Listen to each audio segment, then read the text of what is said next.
இந்த உலகமே ஒரு விஷயத்த நம்பி தான் இருக்கும். அது ஃபோக்கஸ், கவனம்.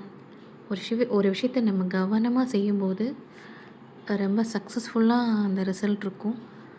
அப்புறமா நமக்குமே ரொம்ப ஒரு திருப்தியா இருக்கும். நம்ம அவ்வளோ ஃபோக்கஸ் பண்ணி பண்ணும்போது, எங்கே தப்பு நடந்திருக்கு, எது திருத்திக்கலாங்கிறது நமக்கு ரொம்பவே கிளியரா தெரியும். ஸோ, ஆனா நம்ம எல்லா விஷயத்தையும் நம்மளால ஃபோக்கஸ் பண்ண முடியறதில்ல. அதுவும் இப்போ உள்ள காலகட்டத்தில ஸ்ட்ரெஸ்ஸு, இல்ல அந்த ஒர்க் ப்ரெஷர் அதெல்லாம் நம்ம வந்து ஃபோக்கஸ் பண்ண முடியறதில்ல. ஆம், சில வீட்ல உள்ள குழப்பங்கள் அதெல்லாம் நமக்கு வந்து ஃபோக்கஸ் பண்ண விடாது.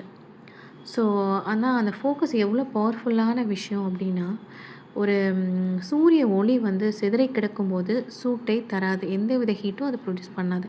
ஆனா, ஒரு மேக்னிஃபையிங் கிளாஸ வச்சு ஒரு புள்ளியில அத குவிச்சோம் அப்டின்னா, ஒரு நெருப்பையே அது உருவாக்கும். ஸோ, நம்மளோட கவனமும் அப்படித்தான். ஒரு புள்ளியில நம்ம குவிச்சோம் அப்டின்னா, எப்பேர்ப்பட்ட கடினமான வேலையும் எளிதாக முடிக்கலாம். ஸோ, அதுக்கு நான் சில டிப்ஸ் சொல்றேன். ஸோ, ஆ எதை செய்தாலும் அந்த நொடியில் முழுமையாக இருங்கள். அதாவது இப்ப சாப்பிடும்போது அத மட்டும் செய்யுங்க. அப்ப நம்ம அத ஒழுங்கா சாப்பிட்டுட்டு அடுத்த வேலைய நம்ம ஒழுங்கா உடனே பார்க்க போவோம். இப்ப கார் ஓட்டுறீங்கன்னா, அந்த கார ஒழுங்கா ஓட்டுங்க.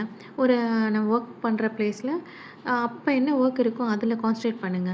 அப்ப போயி நம்ம அப்பா அவங்க சொன்னாங்க, இவங்க இப்படி சொன்னாங்க. ஒர்க் ப்ரெஷர் ஐயோ! அத என்ன செய்ய போறோம் அப்படிலாம் நினைக்காதீங்க. நேத்து அப்படி ஆயிருச்சு.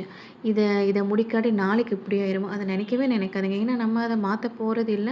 மாத்த முடியாது. இப்ப என்ன செய்றோமோ அதுக்கேத்தாப்ல தான் நாளைக்கு இருக்கும். ஸோ, அப்ப என்ன செய்ய முடியுமோ அத உங்களோட பெஸ்ட்ட நீங்க செய்யுங்க. ஃபோக்கஸ் பண்ணி செய்யுங்க.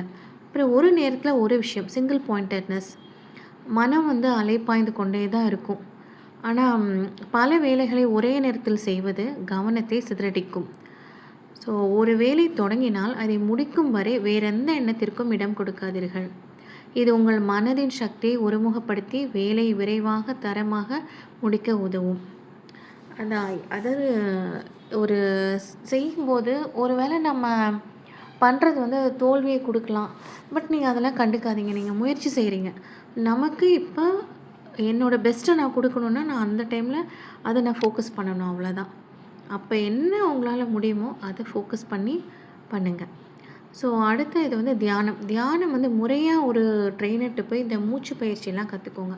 ஸோ, மூச்சு பயிற்சி பண்ணும்போது, உங்கள் எண்ண ஓட்டங்கள் அடங்கி மூளைக்கு தெளிவான கவனம் கிடைக்கும். ஸோ, அப்புறம் புத்தர் வந்து ஒரு 5 விஷயம் சொல்வாரு.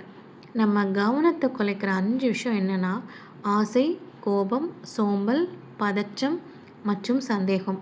நீங்கள் ஒரு வேலையில் கவனம் செலுத்த முடியாமல் போகும்போது, இந்த 5ல் எது உங்களை தடுக்கிறது என்று பாருங்கள். முந்தா நேத்து அவங்க அத சொல்லிட்டாங்க. ஐயோ! நம்ம இன்னும் கொஞ்சம் நெறைய இது பண்ணலாமே! அவன் அப்படி சொல்லிட்டானேன்னு கோவம் வரும். இத இன்னும் கொஞ்சம் தள்ளி போடலாமே அப்படின்னு சோம்பேறித்தனமா இருக்கும். இப்ப கொஞ்சம் தூங்குனா நல்லாயிருக்குமே அப்படின்னு இருக்கும். பட் நம்ம வந்து ப்ரையாரிட்டி எனக்கு இப்போ இத செய்யணும். இத செஞ்சா எனக்கு நல்லது. அப்படிங்கிறத ஞாபகத்துல வச்சுட்டு, நம்ம ஃபோக்கஸோட அந்த வேலைய ப்ரையாரிடைஸ் பண்ணி செய்யணும். நீங்கள் ஒரு வேலையில் கவனம் செலுத்த முடியாமல் போகும்போது, இந்த 5ல் எது உங்களை தடுக்கிறது என்று பாருங்கள்.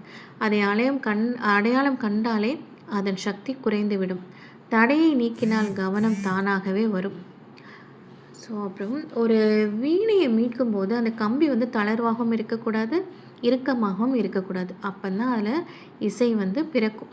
ஸோ, அதேபோல ரொம்ப பண்ணுறேன்னு உங்கள வருத்திக்காதீங்க. மனசோர்வடையாதீங்க. அதே சமயம் ரொம்ப சோம்பேறித்தனமாவும் இருந்து பண்ணாதீங்க. ஸோ, போதிய ஓய்வும், சரியான உழைப்பும் சமமாக இருக்கட்டும். முடியலன்னா கொஞ்சம் ரெஸ்ட் எடுத்துக்கோங்க. அதுக்கப்புறம் ஃபோக்கஸ் பண்ணுங்க.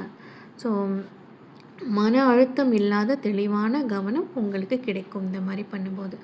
ஸோ, ஒரு குடம் வந்து சொட்டு சொட்டாகவே நிரம்புகிறது. ஸோ, நம்ம கொஞ்சம் கொஞ்சமா முயற்சி செஞ்சு, ஒரே நாள்ல நம்மளால எல்லாம் செய்ய முடியாது.